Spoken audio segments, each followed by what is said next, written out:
देखिए, ये बात तो बिल्कुल ठीक है कि हार्ड वर्क यानी कठिन मेहनत का कोई दूसरा विकल्प नहीं है। और शायद यही वजह है कि हम मान लेते हैं कि जिन लोगों ने भी इस दुनिया में कुछ बड़ा काम किया है वे सभी लोग केवल कठिन परिश्रमी थे। और इसी कारण से हमारे मन में एक विचार मजबूती से बैठ जाता है कि सफलता पाने का एकमात्र रास्ता हार्ड वर्क है, जबकि ऐसा बिल्कुल भी नहीं है। क्योंकि अगर ऐसा होता तो मजदूर इस दुनिया के सबसे सफल और अमीर लोगों में शुमार होते। अगर ऐसा होता तो हर वो लड़का प्रतियोगी परीक्षाओं में सफल हो जाता जो रोज 10 से 12 घंटे पढ़ाई करता है। अगर ऐसा होता तो हर वो नौकरी करने वाला व्यक्ति अमीर और सफल होता जो रोज 8 से 10 घंटे ऑफिस में जाकर खूब हार्ड वर्क करता है। तो दोस्तों, इन सब बातों से एक बात तो साबित होती है कि केवल हार्ड वर्क से कुछ नहीं होता, बल्कि इसमें और भी बहुत कुछ जोड़ना पड़ता है। चलिए, अब मैं आपको एक कहानी सुनाता हूँ जिससे आपको मेरी बात ठीक प्रकार से समझ में आ जाएगी। एक छोटे से गांव में एक मजदूर रहता था जो कि नजदीक की पहाड़ियों से पत्थर तोड़कर उसे बाजार में बेचता था। इस काम में वो दिन भर लगा रहता था और खूब मेहनत करता था, लेकिन इसके बावजूद भी वो अपने परिवार का खर्च मुश्किल से ही चला पाता था। एक दिन वो शिल्पकार की दुकान पर अपने पत्थर को बेचने गया तो उसने वहां देखा कि शिल्पकार बहुत खूबसूरत पत्थर के एक टुकड़े को 1000 रुपए में एक व्यापारी को बेच रहा था। अब वो गरीब मजदूर आश्चर्यचकित होते हुए उस शिल्पकार से पूछा कि तुम्हें ये खूबसूरत पत्थर कहाँ से मिलता है।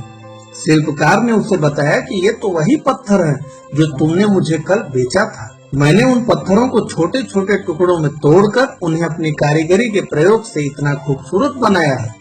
ये सुनकर मजदूर बहुत दुखी हुआ और उसने कहा कि मेरे हार्ड वर्क की कोई कदर ही नहीं। मैं रोज 10 से 12 घंटे कड़ी धूप में पत्थर तोड़ता हूँ, फिर भी 100 या ज्यादा से ज्यादा 200 रुपए ही कमा पाता हूँ, और तुम अपने घर में बैठे बैठे कुछ देर काम करके हजारों रुपए कमा रहे हो, जबकि तुम मेरे जितना हार्ड वर्क नहीं करते हो लेकिन मुझसे 10 गुना ज्यादा कमा रहे हो। इसके जवाब में शिल्पकार ने मजदूर से कहा कि किसी भी चीज की कीमत इस आधार पर तय नहीं की जाती कि उसके पीछे कितना ज्यादा हार्ड वर्क लगा है, बल्कि इस आधार पर लगाई जाती है कि वो चीज कितनी उपयोगी है। तो दोस्तों, इस कहानी से हमें सबसे बड़ी सीख ये मिलती है कि हमें ऐसे काम पर अपनी ताकत बिल्कुल नहीं लगानी चाहिए जिसकी कोई उपयोगिता ही न हो। इसके साथ ही साथ हमें कोई भी काम एक निश्चित योजना बनाकर करना चाहिए। इस विषय पर मुझे अमेरिकी राष्ट्रपति अब्राहम लिंकन की एक बात याद आती है, जिसमें उन्होंने कहा था कि अगर आप मुझे एक पेड़ काटने के लिए 6 घंटे का समय देते हैं तो मैं पहले 4 घंटे केवल कुल्हाड़ी को तेज करने में लगाऊंगा। यहाँ लिंकन का आशय इस बात से है कि जब भी आप कोई काम करें तो उस काम के बारे में खूब अच्छी तरह योजना बनाएं, साथ ही साथ अपनी स्किल्स को ज्यादा से ज्यादा निखारें। और जब आप ऐसा करते हैं तो आप देखेंगे कि आपका काम बहुत आसान हो गया।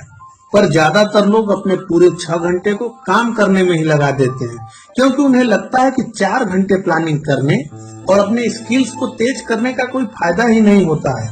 और फिर जब वो फेल हो जाते हैं तो आरोप लगाने लगते हैं कि उनको सफलता नहीं मिल पाई, जबकि उन्होंने खूब मन लगाकर कठिन मेहनत से उस काम को किया था।